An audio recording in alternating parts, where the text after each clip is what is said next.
Hi everyone, nice to meet you all. So I'm currently a research fellow at the US Studies Centre here in Sydney, and that's my first job that I've done outside government. So before that, I was working in various jobs in government, but pretty much always working on Southeast Asia. So I joined DFAT in 2010 as a grad, and I had a posting in Bangkok. And then from there, I worked in a task force in PM&C when the PM hosted ASEAN leaders in Australia in 2018.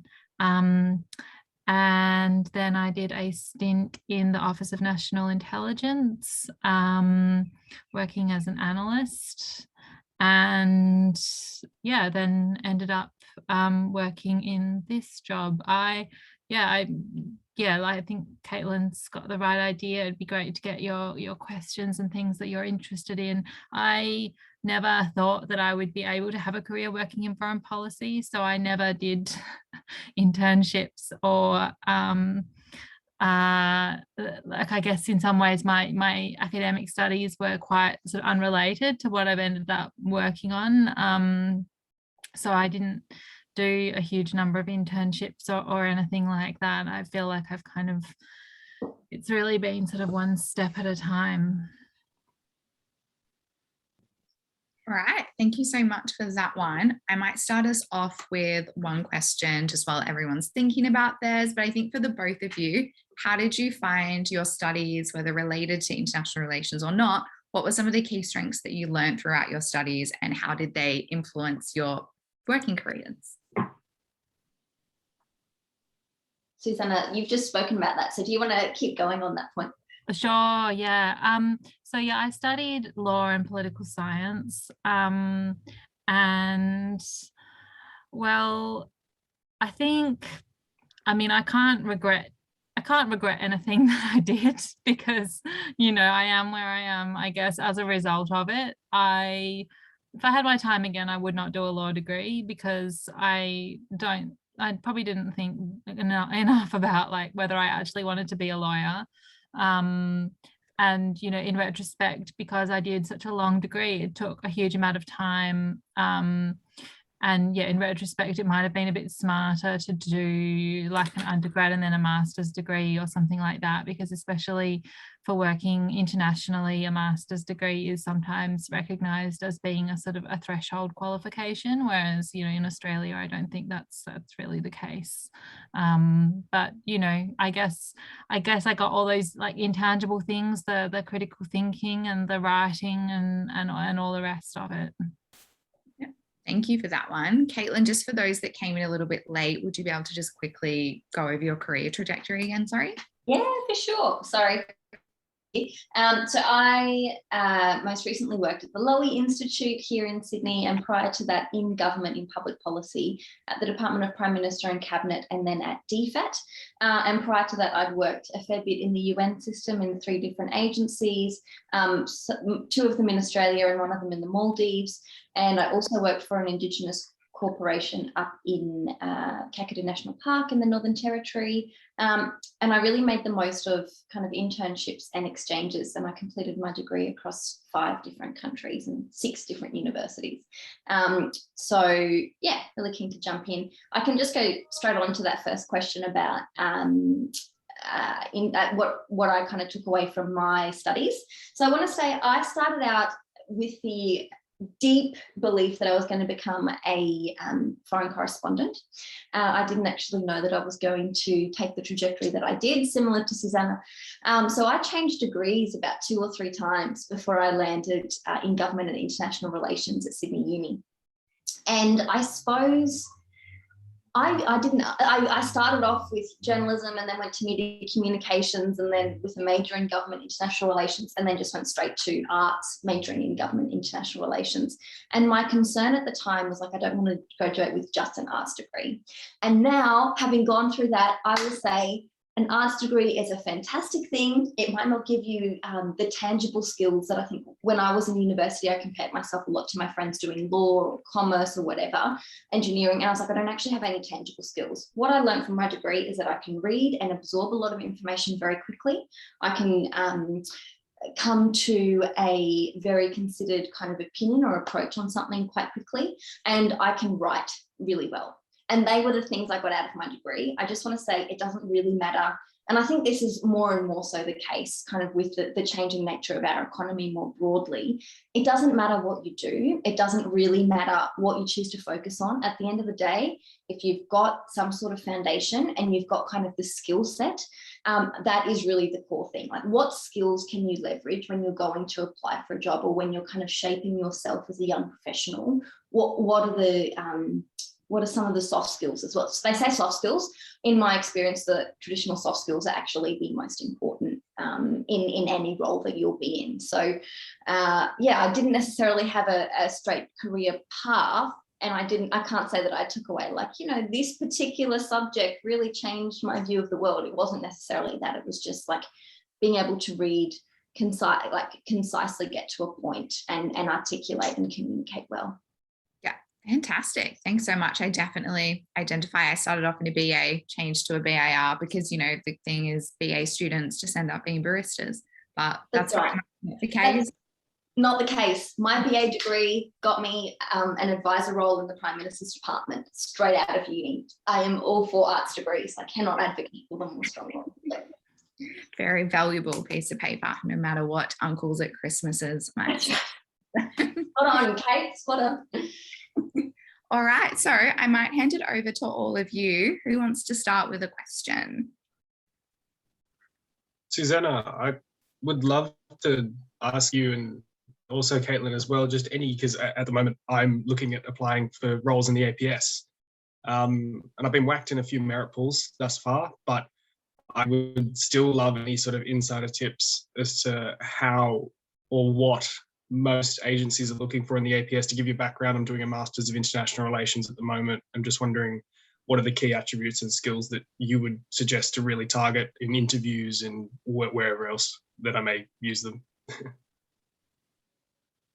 Well, that's a really good question. I mean, I think it depends a little bit sort of by agency as well, kind of what they'll be looking for and what skills. But I think like across the board, like the key thing with a lot of government applications is really to be able to kind of demonstrate what you've done. So I would, you know, for ahead of any interviews in particular, but also of writing applications, like think about what other, you know, 2 or 3 kind of most important achievements, things that you've done that you're proud of, and then just try and adapt those as best you can to the selection criteria so that you've got some really strong persuasive examples, because it's very much based on the sort of the hiring, based on the idea that past performance is an indicator of future performance, which is, I guess, that's a whole another debate as to whether or not that's a good way to hire people or not. But that is kind of the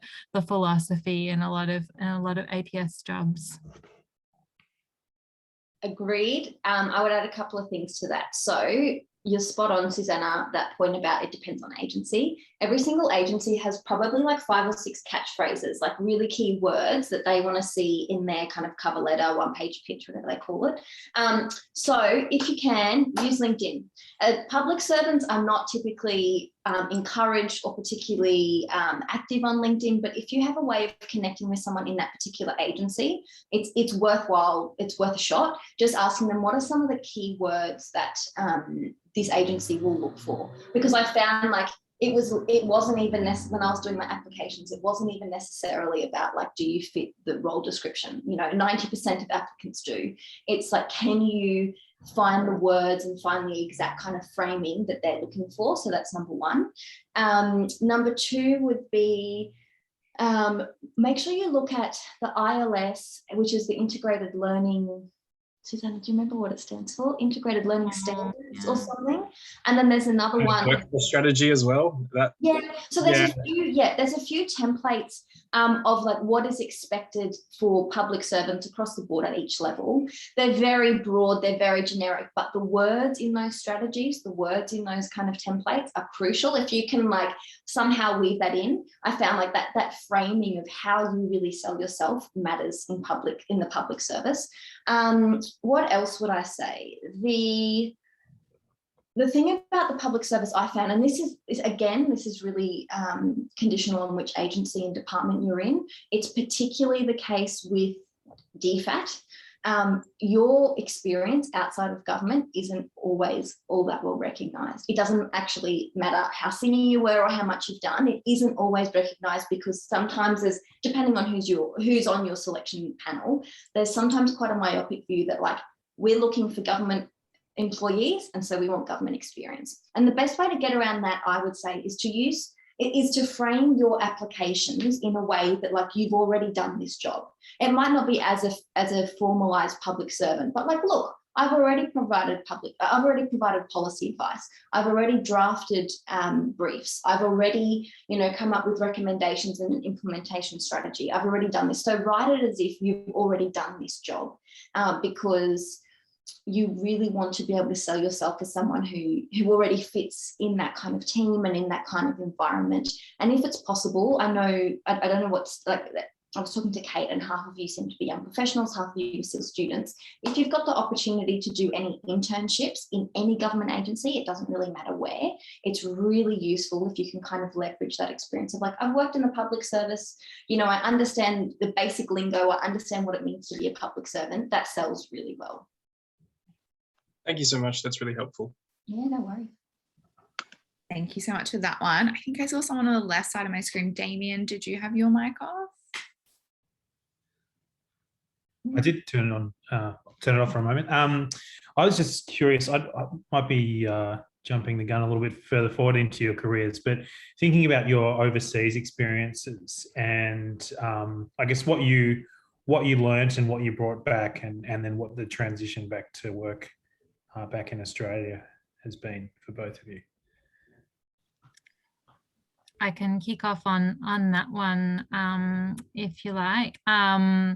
So I had so during my posting in Bangkok was kind of pretty foundational experience for me, and I say that kind of cognizant that not everyone will have the opportunity to do a diplomatic posting, but I think that you can still think of, whatever type of overseas experience that you have, whether it's field work or whether it's exchanges or internships or other type of work, you can really think of that as being kind of a foundation stone for your career working on international issues. My time in Bangkok, I think, just gave me a feel for foreign policy. I was there for a failed election, for a coup in 2014. I got to see, a government minister be arrested by military police. We had protesters coming and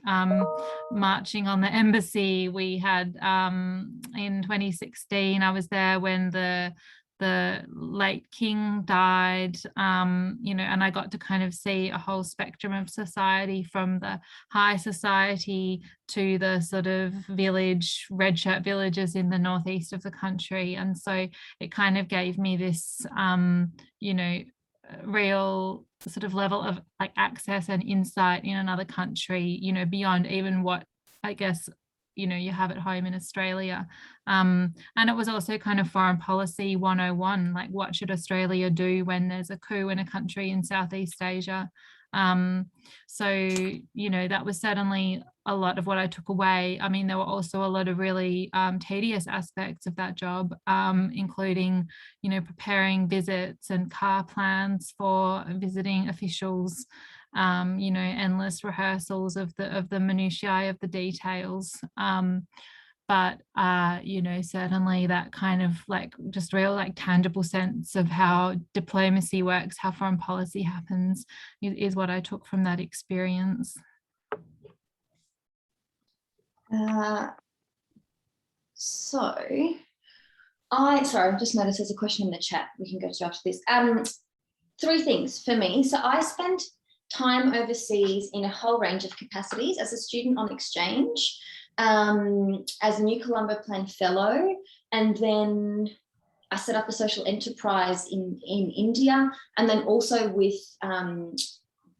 Prime Minister and Cabinet, and then DFAT. I did a bit of diplomatic work overseas. So I never did a full posting, but I did kind of like short-term missions over there in both Tokyo and Port Moresby. So three kind of key areas that I really got out of my different times in different countries. Number one, as Susanna was mentioning, insight into those particular nations. And that can be really useful in not just kind of that bilateral ties sense, but in a broader context as well. So, for example, I was in the Maldives during a time when they were in like a state of emergency. There were car bombs going off every week. They sent more fighters to ISIS per capita than any other country in the world. You know, water was routinely cut off as a means of like controlling the population. And getting, you know, getting international money into the country, which would then be siphoned off to the politicians. Like, it was just nuts. It was absolutely crazy. And so having that kind of insight is nothing that I would get as a foreign policy practitioner in Australia. So there's that. Then kind of leading into that broader context that it gives you. I'll use the example again of the Maldives, because it was the most radicalized nation in the world at the time. I think I was there like 2016. I got a really kind of a broader understanding of transnational crime and like foreign terrorist fighters and that kind of work, but from a South Asian perspective. So when I came back to Australia and worked in like national security space and foreign policy space, I could start to link up bits of information that I knew academically and then policies that I had worked on professionally, and then also kind of this lived experience from overseas. And it kind of all worked together in a way, in more of a holistic way that I wouldn't have been able to approach it with had I not been overseas. So there's that. And then the third point I want to make is, and this was kind of the biggest thing and the reason that I kept going overseas so frequently throughout my degree in particular, was to get an outsider's perspective on Australia.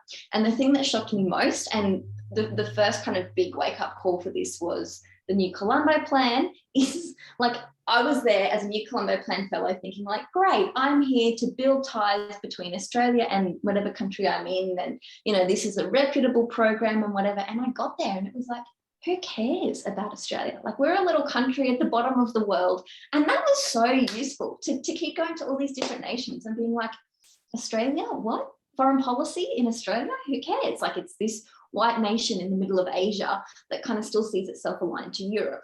And when that was, I think that's definitely changed recently, you know, the Quad, AUKUS, all of these things. Much more recently, our relationship and engagement with China has changed the view of Australia pretty significantly. But still, I think it's been really interesting to come from Australia as an academic, as a student, as a foreign policy practitioner, and think like, you know, we're a middle power, we've got agency on the world stage, and then to go overseas and see like, Australia ranks pretty low in general foreign policy priorities and partnerships. And just to have a bit more of a contextualized and rounded view of like, okay, this is really the views of our country externally. So what can we do to maximize and optimize our impact on the international stage? So it actually kind of having that reality check made me a better foreign policy practitioner when I came back to Australia, because I had a more realistic perspective, and because I understood much more deeply what the levers of our influence were in our region and globally. Thanks for that one. I'm kind of leveraging the skills you gain outside in terms of how you use them in government and other types of industries, and also just your exchanges.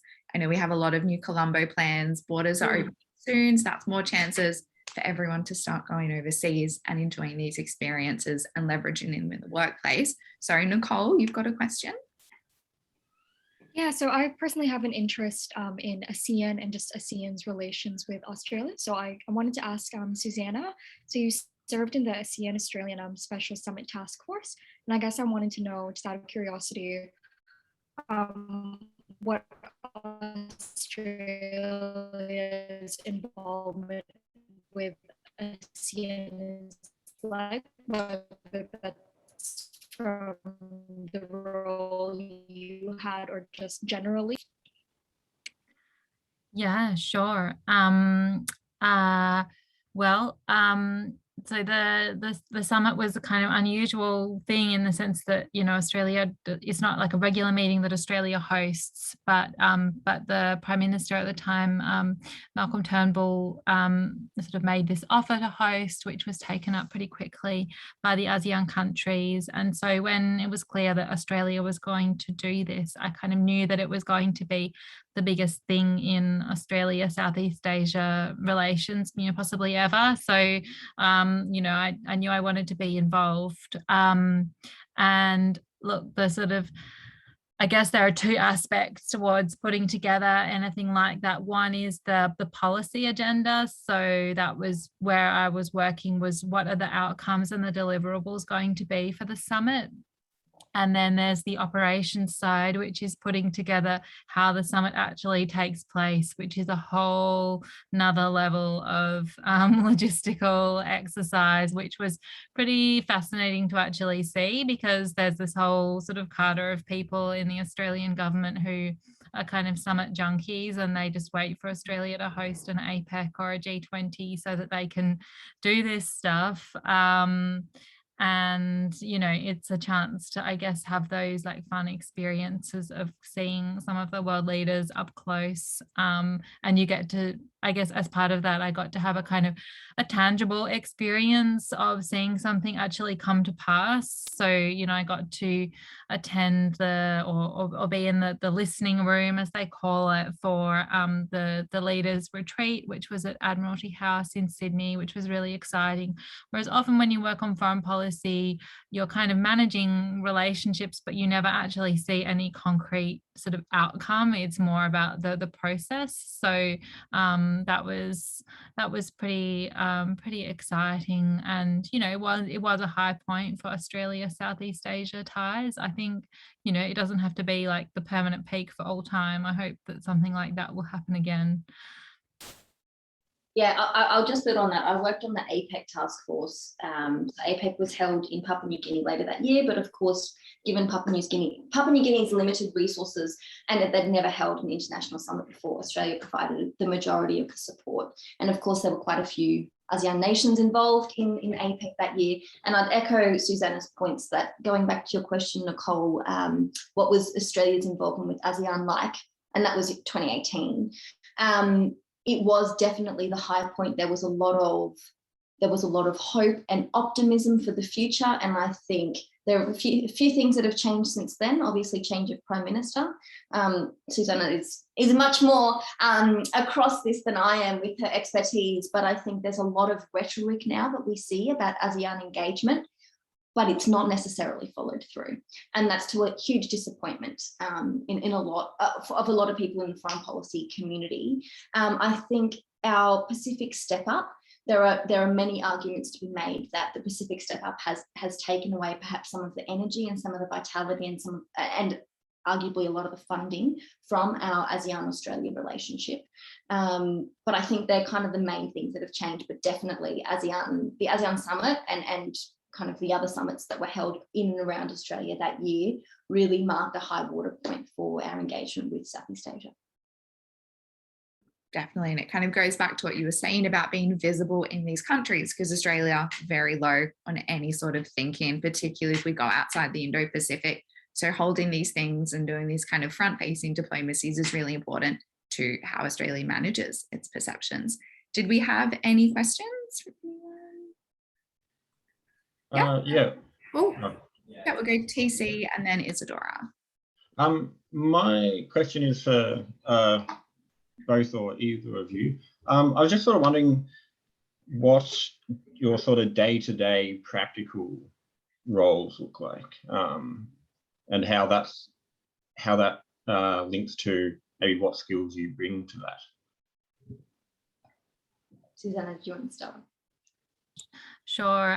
So at the moment in my role as a research fellow, I suppose have kind of short and long-term projects that I'm working on. So the day-to-day is really about, so at the moment, for example, I have a project which is looking at the US role in regional institutions like the EAS, what more Australia can expect from the US there, given the sort of changing strategic environment. So, you know, there's definitely, like a component of doing reading into that, reading sort of other think tank products, reading reports, and writing my own reports.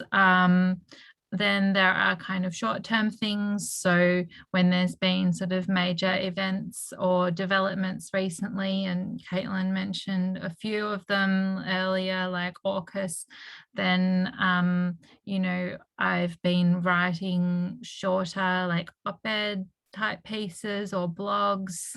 And then also, I guess there's like an engagement component. So reaching out to people in government to meet with them, talk to them, get their perspectives, or talking to other analysts to exchange views. Obviously, at the moment, everything is virtual. Normally, we would be doing sort of like real, you know, in-person events as well, traveling as well, but that's life for everyone right now. Yeah, so I would second that. That's very much the life of a researcher in a think tank, and that's pretty universal across all of the kind of key think tanks in Australia, USW Centre, Lowy and ASPI. In terms of the public sector work, and Susanna, please add to this, but I was really surprised when I first went into the APS how much of the work is actually admin and organising. And I kind of thought that I'd be there writing policy all day. And yes, a large part of it is, but particularly at DFAT, and this obviously varies role to role and agency to agency, so much of it, and task force are the absolute worst of this, so much of it is kind of operational aspects. And the thing is, you can't go in, if you're going into the APS only wanting to write and only wanting to do analysis, you basically can only go to ONI, the Office of National Intelligence. Basically, every other role will include some element of admin and quite a heavy aspect of that. And the thing is, that is not less important than the policy work that you're actually doing. That's actually a really crucial part, and your ability to kind of get stuff done and connect with the right people and hold interdepartmental meetings and kind of have the right conversations at the right place in the right time. That is a big part of diplomacy. That is a big part of national security. So I suppose on a day-to-day level, it might be in the public service, it would be kind of getting across the news in the morning. Typically, you'll have just endless meetings, useless or useful, it depends. And then you will spend some time kind of writing up policy advice or following through on whatever tasks you've been given for that day. But yeah, a lot of it is kind of meeting with counterparts, meeting with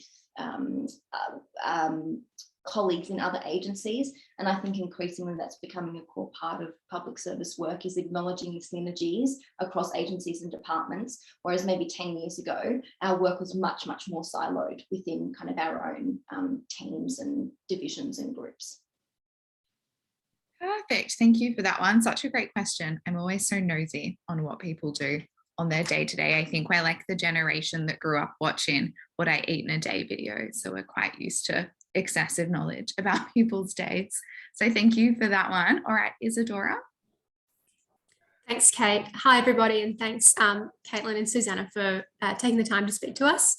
I wondered if either of you had some general advice about whether you think it's better to keep your professional sort of skills and knowledge areas general, or whether to go down the road of specialization. I think personally, I have a lot of professional interests, and it's very hard to know where to draw the line.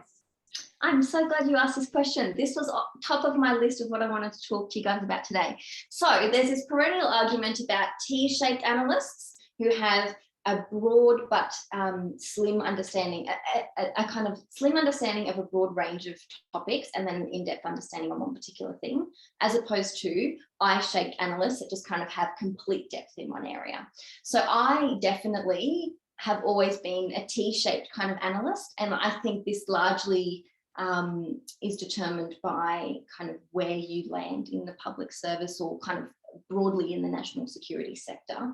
For me, it's been really important to get across as much as I can and be able to have conversations on as many different topics as possible while still having a grounding and an expertise in one particular space. Now, there's a few reasons why this is important and increasingly important. Number one, when we talk about things like China policy, that can, Australia's policy, engagement with China, we can't anymore separate that from our energy policy, from our economic, fiscal and monetary policies, from our education policies, from our social cohesion policies. It's not just possible, well, it's less and less feasible to be able to just be a China specialist. Like that's, you have to have at least some sort of preliminary foundation across a really broad range of topics.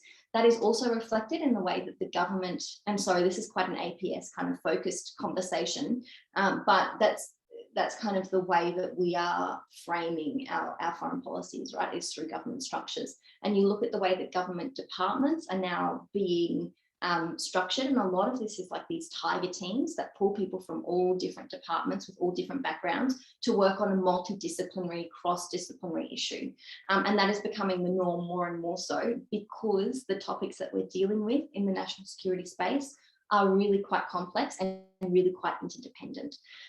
In saying that, it again depends on where you land. So if you want to go somewhere like ASD or Office of National Intelligence, you need to have very deep expertise like Susanna does in Southeast Asia to be able to credibly make a case and be kind of the point of like the expert and the singular point of information on that particular topic. But I think there definitely is a trend towards this acknowledgement of the symbiotic relationships and the very complicated interdisciplinary issues that we're now having to deal with. You look at COVID, you look at the Quad, you look at AUKUS, they're no longer, singular, this is foreign policy and this is domestic policy. Like that just doesn't exist anymore. Yeah, I think, look, I agree with everything that Caitlin said, although I guess I do have a different perspective just by virtue of my different sort of experiences. And look, I agree. I think there are sort of two models to follow. And I think, a lot of it will come down to your personal preferences and what you're like. If you like doing something different every few years, and you'd like constantly having, new challenges and new horizons and new parts of the world that you're interested in, then, a generalist kind of approach makes a lot of sense. I think for me, I've always tried to, I suppose, not stay solely focused on, well, first on Thailand, then on Southeast Asia, or I was working quite a lot on mainland Southeast Asia, but to always be thinking about, okay, well, how do you sort of parlay that into your next experience or your next opportunity so that you're not starting from scratch, but equally you're always broadening out. So it could be, yeah, like I suppose you were working on, I don't know, cyber affairs, and then you take that in a slightly different direction, but you keep that theme going throughout your career. I think that's a kind of a good way of thinking about it. And I think a couple of just other sort of points I would make about the importance of having, the specialist knowledge for some roles is, yes, certainly, in ONI, and I think for some think tank roles as well, it is hard to find people who have the appropriate sort of deep specialization.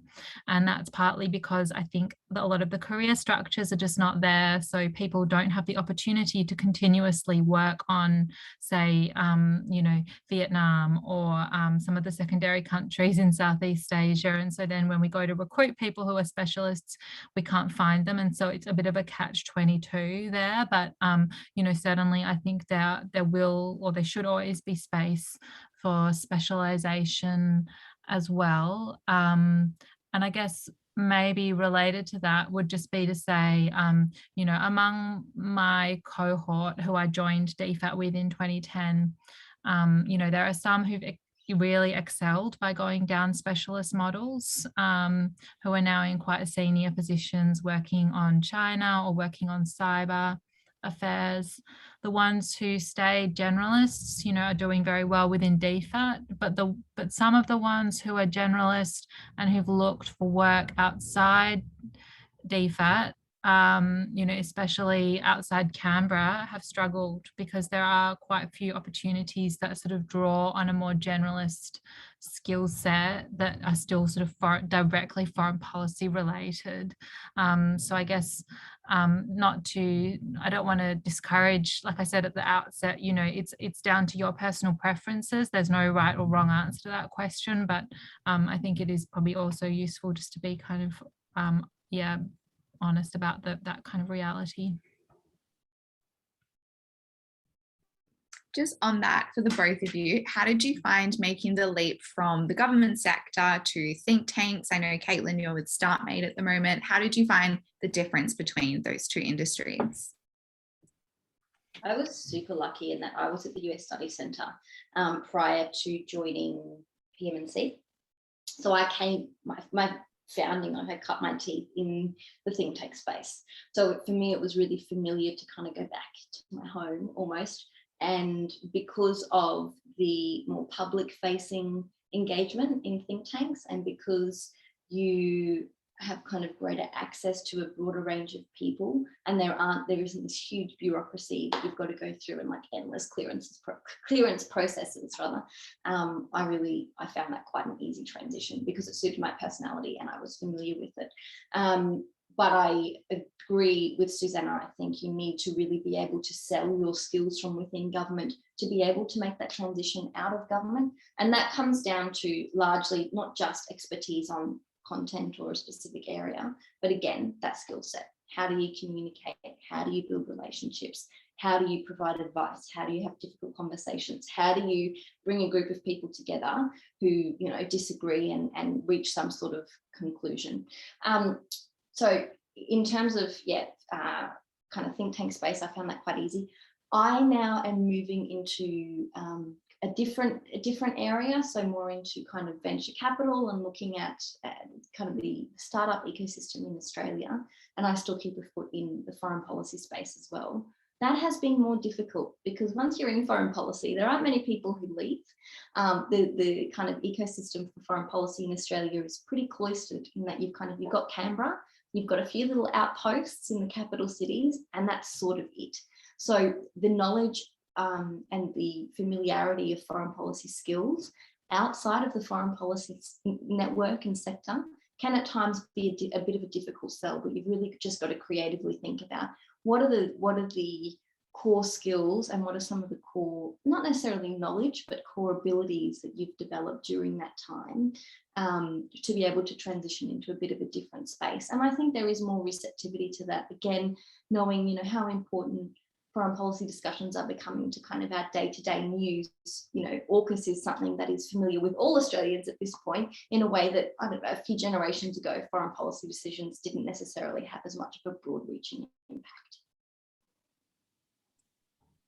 I think for me, the bigger transition was working on the policy side to going to ONI, because the work at ONI is in some ways similar to working in a think tank, and it's about having your own ideas about things. And I still remember on my first week there was some person at ONI who was senior to me, and he asked me, so what are your interests? And I was totally floored by that question because I'd never thought that I could have interests. I'd always been told what my interests were, always worked as directed. And then suddenly to be told, like, you know, you can sort of drive and shape what you work on is scary, and having to put out your own analysis and have that subject to other people's criticism is a very different headspace to working in a team where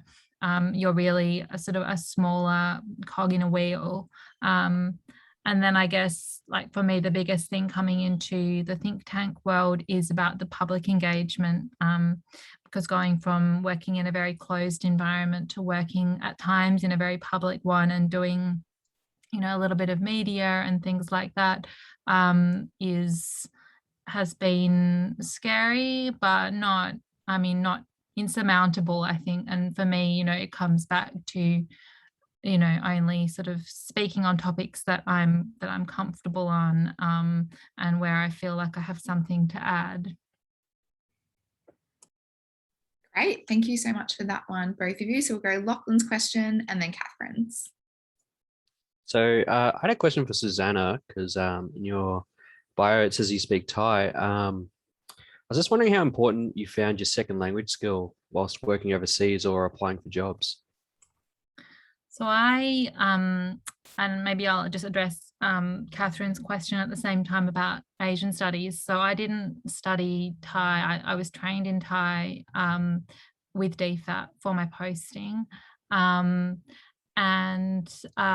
you know, it's a huge investment of time. I spent a whole year full time. So that was time, and especially as you get later down your career and you're thinking, well, I could learn something new, or I could learn how to, you know, say the same things in a different language for spending, you know, a year or sometimes 2 years. It's a huge investment. It's one that I'm glad I made, though, because I think, you know, especially for me, if I want to, I guess, position myself as a Southeast Asia specialist, if you don't have a language, I think it's harder to do that. It's not necessarily the case that it was essential all the time when I was in Bangkok. It was definitely helpful, especially when you're working on really kind of like fast-paced things during a crisis. You don't have time to wait for things to be translated. If you can access it yourself, that's much better. And, you know, I think the decline of Asian language studies in Australia is an absolute disaster. And, you know, it's something that we're going to, I imagine, come to regret, because it doesn't seem to matter how you know, that I think the sort of that we have to accept that kind of paradigm about engagement with Asia and the Asian century and all the rest of it, you know, has really failed as a way of driving resourcing for Asian studies in Australia, which is really sad. Yeah, I'll go to the second question from Catherine.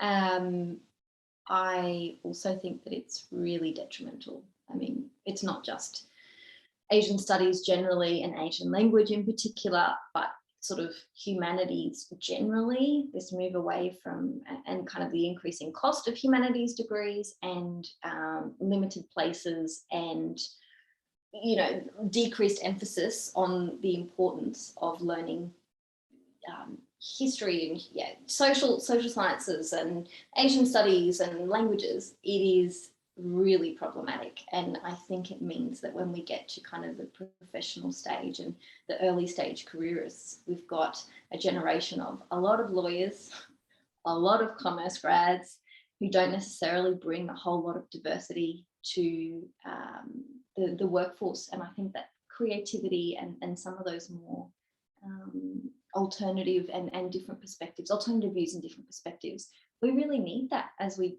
face some of these new challenges that are coming up that are really complex. We need kind of a broader perspective, and I agree that failure or lack of living up to expectations for the kind of Asian century is disappointing, but it's also very detrimental in our kind of mid-future trajectory for Australia. I think we will really suffer from that decision. I think here at La Trobe Asia and for the La Trobe students, this is something we've been grappling with for the past 18 months, Asian languages, Asian studies at universities. But if it's a concern of yours, the best thing you can do is enroll in an existing language course. You can do them online. ANU, I enrolled in TOC this year, which is so difficult. But I think it's really important that if you do want to learn languages and you're passionate about it, do it now before they all get cut. I think we've kind of seen different languages. They're not all going to be cut, of course, but do it now while you have the time. We've got some free time being at home as well. Even if it's just one semester, it can be quite a fun way to meet people and be social. So we'll go on to Pip's question. There's a lot to say about that. I'm sure Caitlin can speak to the question about. Oh, sorry, was Pip? Did you want to say your question? Have I cut you off? No, not at all. Because I can read your question. I managed to write it. Sorry. Yeah. So I was just going to say, I think look, culture is very different in different agencies. DFAT is an intensely competitive, intensely introspective, insular culture where you will find, you know, a fantastic cohort of people who are also interested in the same things as you are, which is both a blessing and a curse. PM&C, I found in general, the culture is, you know, it's a lot more diffuse because it's just people are working on totally different things. You're not competing with each other for the same things. And ONI is a really unusual culture. It's a very small agency, very collaborative, very intellectually stimulating, but also quite stale in terms of diversity and some of the sort of internal culture. That's like very brief, my very brief take on all three. I think the question of mentorship is a really good one. Maybe, I don't know, maybe Caitlin, you want to talk about culture first and we can come back to the question about mentorship. I agree. Culture changes not only department to department, but team to team hugely. I had some really, I'm completely upfront about this. I had some awful experiences in the public service with bullying. And then I would go straight from like, you know, just horrific time at work. And then the next week I'd be in a new rotation in my grad program and I would be like briefing for deputy secretaries, like within the next week, because I just had a brilliant boss. And that's within the same department. It matters so much who you are working with.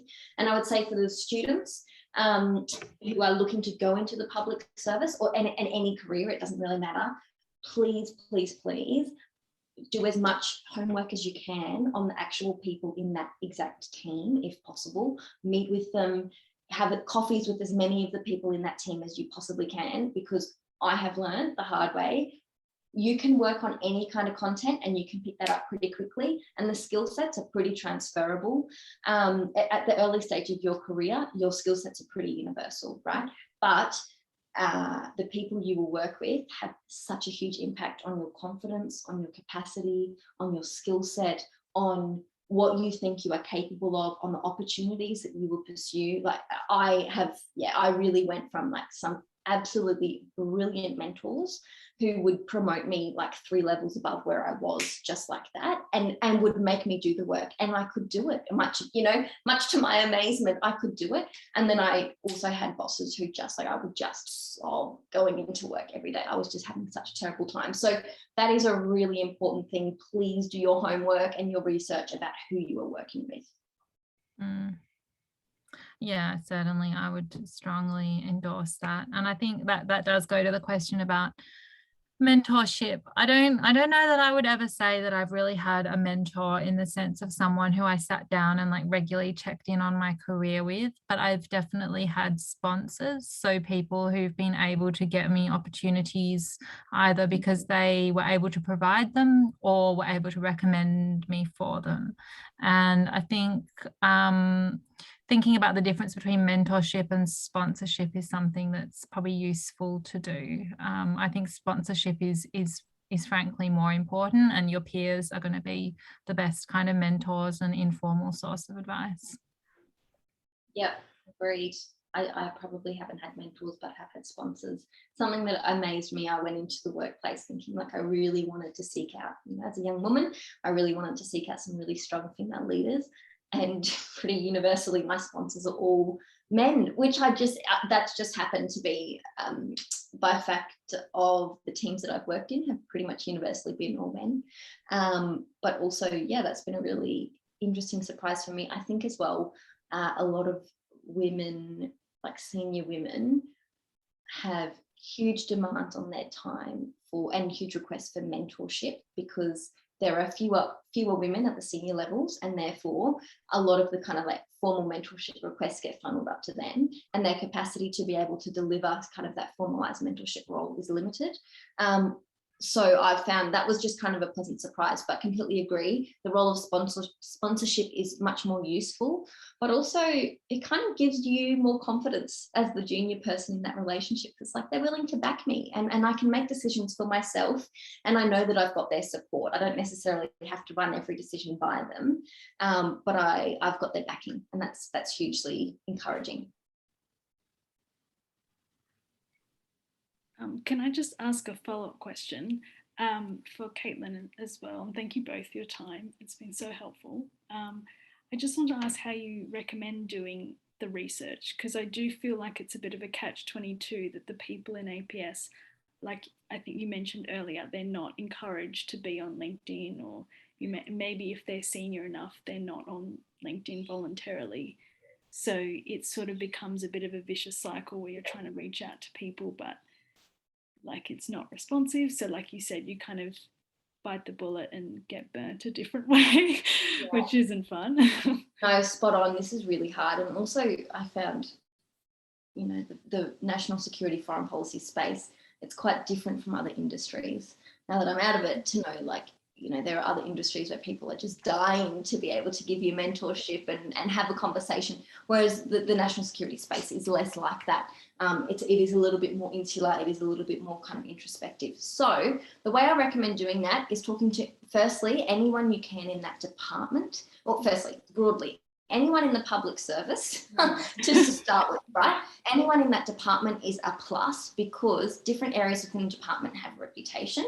By and large, these reputations are there for a reason. Yes, you have to acknowledge that they change and that one person's experience in that team will be vastly different from another person's experience in that team at the same time. So, with kind of room for manoeuvring, if you can chat to someone in that department, that's a huge help. From there, and look, this is me, because I'm very much the kind of personality that just I will cold email and have no shame about that, because I have learned the hard way that if you don't do that, the risks are pretty significant, right? If you can leverage that one person in that department to put you in touch with someone from that particular team or even that division, that is super useful. And from there, build out your network. So the thing is, get an in wherever you can, and then ask them to give you to branch out your network and recommend someone else you can have a coffee with or have a Zoom call with, and in that way try and meet the team if possible. But yeah, it's just getting that first foot in the door. And even if you can't get someone in that department, contact someone who is active on LinkedIn in a different department who may have links to that different department. So it's just a matter of really following a bit of a train and a bit of a ladder, if you can build that network progressively. Thank you, that's really helpful.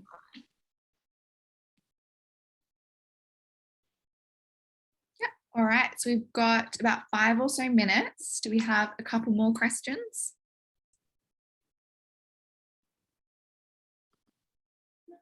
I might jump in. How did you both find being a woman in these traditionally male-dominated IR, NatSec spaces? How did you kind of navigate those challenges?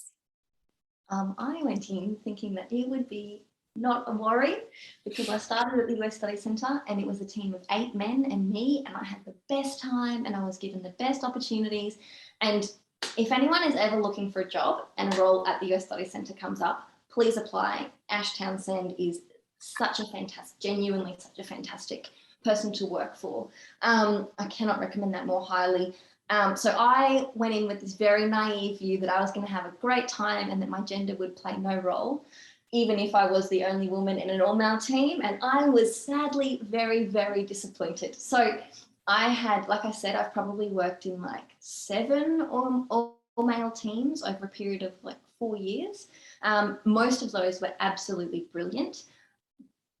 Some of those I found it very difficult, and I really had to be very conscious of taking up space in a meeting. And there was this I used to play games, which just sounds awful, but it was true. This is what I used to have to do. I would make it, I was often the only woman in a meeting of men. So I would make a game of trying to make sure that the person, often the most powerful man in the room, would at one point in that meeting look me in the eye, because they just refused to. And I just hate, it's 2021. I wish I wasn't saying this, but it's true. That was my experience, not universally, but at times. So I would really make an effort to, take up space, to make sure that the most powerful person in the room, at least once in that meeting, would meet my gaze, because that wasn't always the case. And that just makes you, as the most junior, as the darkest, as the only female in the room, it makes you feel invisible. And that is a really difficult space to come back from and to build confidence from. So on the other hand, I have had absolutely amazing male bosses who just pushed me forward and just gave me every opportunity, but it is a real mix. And I think it's a mistake to assume that because there is discussions about gender equality and there are discussions about giving young people and young women voices in a room, that does not necessarily mean that that's what's happening on the ground. And I definitely, I've been in jobs where every time I open my mouth to speak, some of the men in the room will roll their eyes. And it's not just men, it's the worst bullying experience I had was from a woman. So I don't think we can just generalize this, but yeah, definitely gender equality is getting better in this space.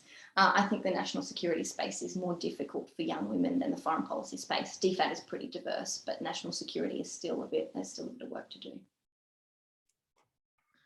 Yeah, I think I've only had one experience in my career where I felt like I was treated differently because I was a woman. But it was very upsetting, and it was really to do with I was, I suppose, given work to do that I felt it was more on like the social and cultural issues, whereas I saw myself as wanting to work on political security issues, which was really upsetting at the time. But overall, I found even male-dominated environments, once you get there as a woman, there are actually a lot of opportunities.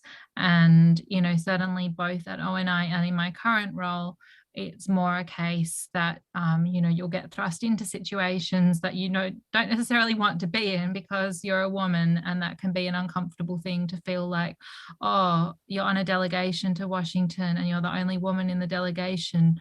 Oh, is that because they want me to go, or is it because they want to make sure they're not an all-male delegation?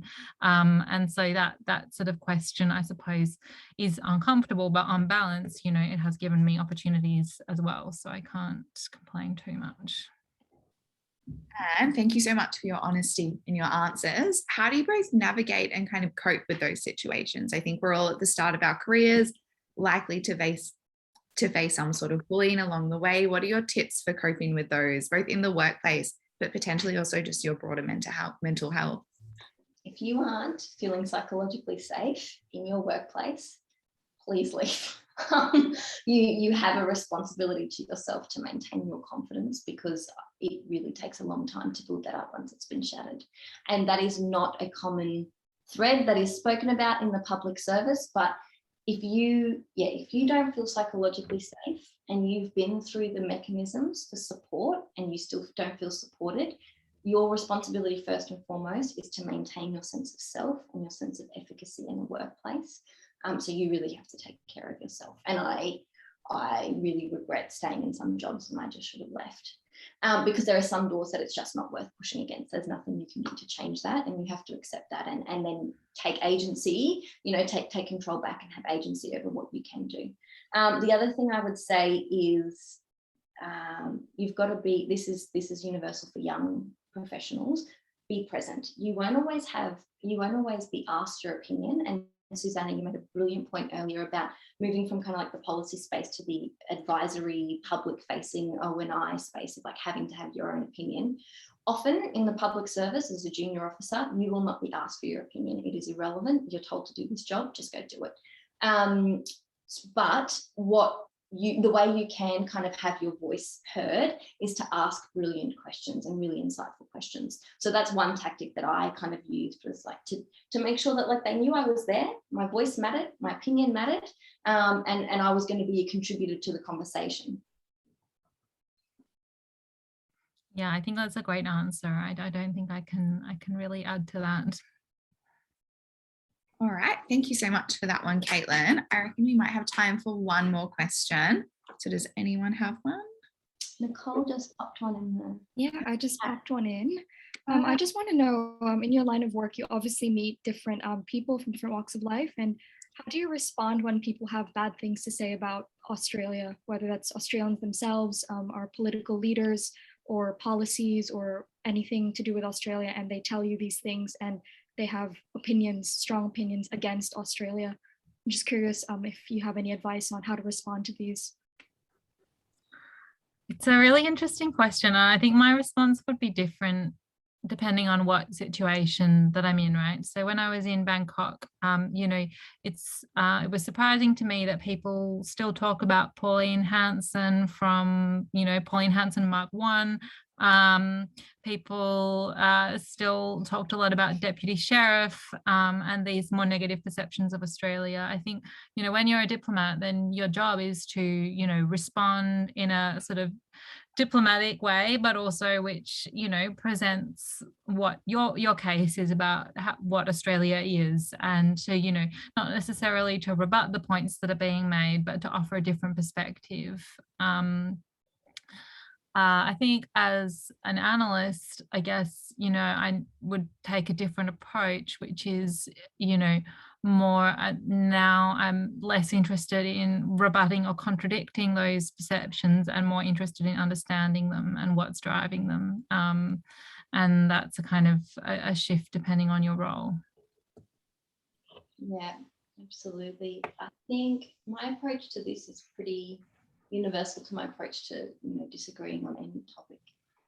And I think it's number one, being as respectful as possible, like, you know, asking, and Susanna, you spoke about this, like, why do you have that view? And understanding, like, there are good reasons why many people in the region have a historically negative view of Australia. I understand why.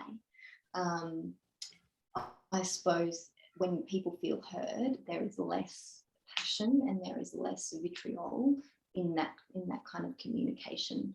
So yeah, really trying to be respectful and hearing what they've got to say. The degree to which you then either try and broaden that conversation about, like, yeah, I acknowledge your points, but I also think that Australia kind of has this and this and this and is making an attempt to do this and this. So like trying to broaden the conversation rather than just having a back and forth of like, no, I disagree and you're wrong for this reason, kind of saying yes and rather than no, but. I think that's been really important in my experience. Those are great answers. Thank you. Yeah, thank you so much. That was fantastic and a great question too, Nicole. I like the yes and. I think that's a takeaway that we can all adopt in our futures. But thank you so much, Caitlin and Susanna, for giving up your Friday afternoons. I think it was a fantastic, honest, introspective discussion. So thank you so much for your time, and all of our participants, of course. You're all fantastic. You all ask amazing questions and floor us every time with your questions. So thank you so much. We will see all of you next Wednesday at 4 p.m. for our development and policy workshop with Joanne Wallace, who is fantastic. You'll all love her. But apart from that, have a good weekend, everyone, and we'll see you around. Thanks so much, Caitlin and Susanna. Great to meet you all.